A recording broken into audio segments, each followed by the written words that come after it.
Assalamualaikum warahmatullahi wabarakatuh. Alhamdulillahirrabbilalamin. Wa bihi nasta'inu ala umuri dunya waddin. Wassalatu wassalamu ala asrofil anbiya wal mursalin wa ala ali sayyidina Muhammadin, amma ba'd. Yang saya hormati Bapak Pengampu Makul Pembelajaran Fikih, Bapak Ahmad Munib SPDI MSI, dan teman-teman saya yang saya banggakan. Saya akan mempresentasikan video yang berjudul yaitu Ziarah Kubur. Assalamualaikum warahmatullahi wabarakatuh. Selamat pagi anak-anak, apa kabarnya hari ini? Hari ini kita akan mempelajari tentang ziarah kubur. Langsung saja ke pengertiannya, yaitu secara etimologis kata ziarah berasal dari bahasa Arab yang berarti kunjungan, mengunjungi atau mendatangi. Sementara kata kubur yaitu lubang yang digali di tanah berukuran kurang lebih 1 kali 2 meter berbentuk persegi panjang, disertai liang lahat yang merupakan tempat penyimpanan mayat atau jenazah manusia. Jadi ziarah merupakan asal kata dari bahasa Arab yang secara terminologi berarti mengunjungi sewaktu-waktu kuburan orang yang sudah meninggal dunia untuk memohonkan rahmat Tuhan bagi orang-orang yang dikubur di dalamnya, serta untuk mengambil ibarat dan peringatan supaya hidup ingat akan mati dan nasib kemudian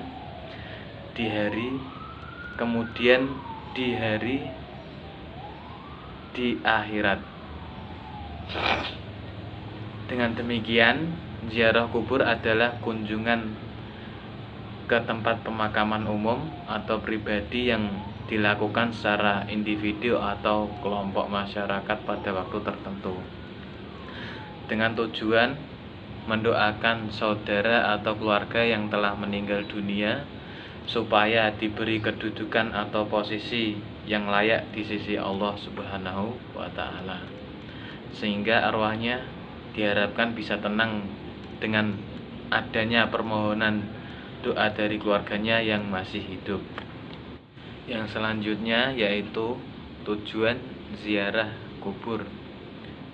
Yang pertama, hanya sekedar untuk mengingat kematian dan kehidupan di akhirat.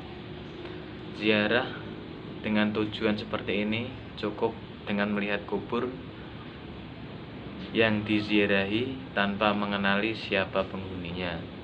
Yang kedua yaitu untuk mendoakan mayat dan meminta ampunan untuknya. Yang ketiga, untuk mendapatkan keberkahan penghuni kuburan dari kalangan orang-orang yang baik.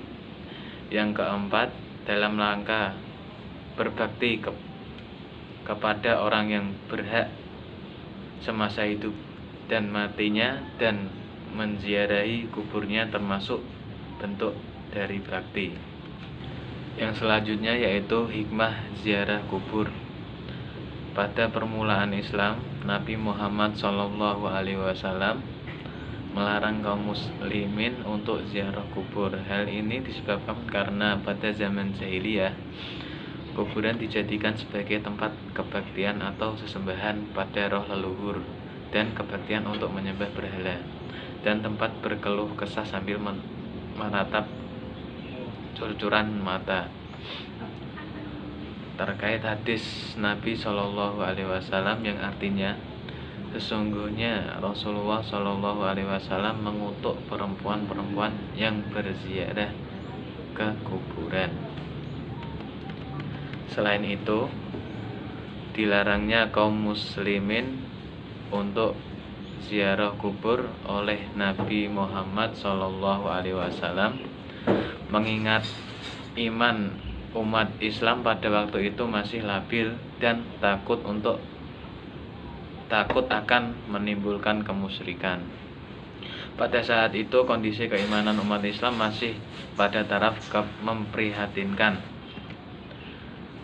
Keyakinan akan Islam belum berurat berakar seperti hari ini. Namun setelah pembinaan akidah kepada umat Islam semakin kuat dan umat Islam telah teguh imannya terhadap ajaran Islam, maka Nabi Muhammad SAW menerima wahyu dari Allah Subhanahu wa taala, yaitu mengizinkan umatnya untuk menziarahi kuburan para kerabatnya yang telah meninggal dunia.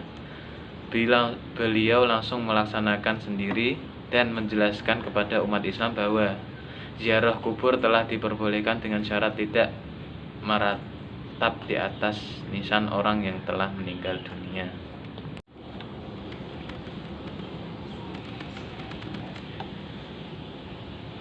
Hadis Nabi SAW menjelaskan, yang artinya dari Buraidah, Rasulullah SAW telah bersabda, "Dahulu saya telah melarang kamu untuk berziarah ke kubur. Sekarang Muhammad telah mendapatkan izin untuk berziarah ke kubur ibunya. Maka berziarahlah kamu, sesungguhnya ziarah itu mengingatkan akhirat." Hadis riwayat Muslim, Abu Dawud, dan Tirmidzi. Ada beberapa hikmah yang terkandung dalam ziarah kubur. Yang pertama yaitu untuk mengingatkan kepada manusia yang masih hidup akan datangnya kematian, bahwa pada saat yang telah ditentukan akan datang ajalnya sesuai dengan kodrat yang telah ditetapkan, bahwa semua makhluk yang hidup akan mengalami kematian.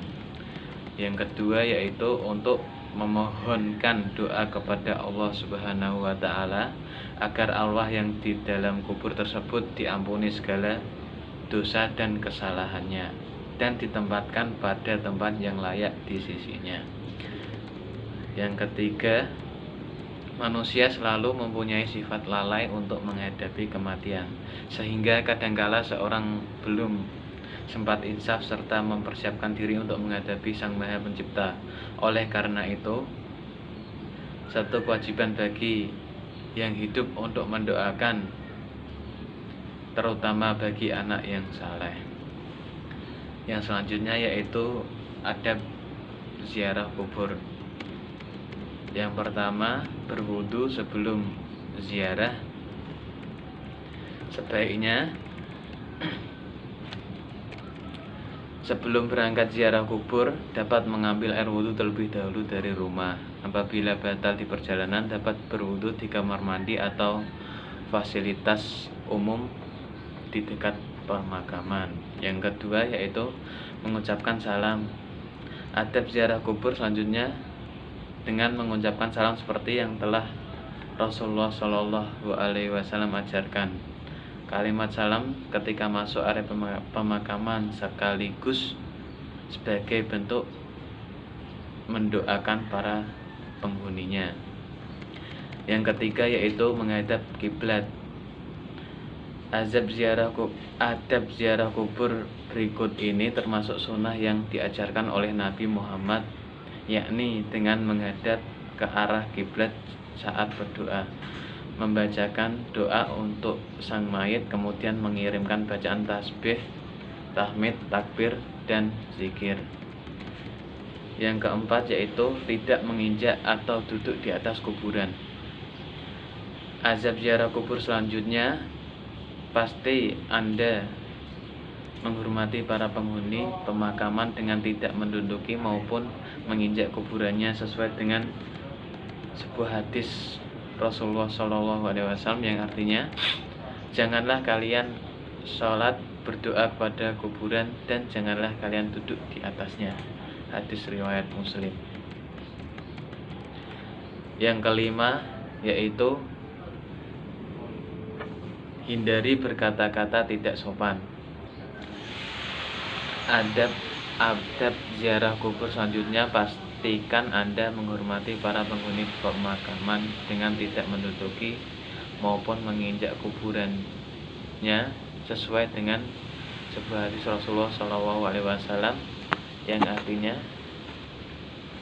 janganlah kalian sholat berdoa kepada kuburan, dan janganlah kalian duduk di atasnya. Hadits riwayat Muslim. Yang keenam, adab ziarah kubur berikutnya yaitu tidak melakukan hal yang berlebihan. Adab ziarah kubur untuk tidak melakukan hal yang berlebihan, seperti menjadikan makam sebagai tempat spesial layaknya masjid, melakukan ritual menangis berlebihan, meratapi nisan, mencium batu nisan, serta aktivitas lain yang membuat ibadah dan iman terkikis. Sekian dari pemaparan materi saya, semoga bermanfaat. Sampai berjumpa minggu depan. Wassalamualaikum warahmatullahi wabarakatuh.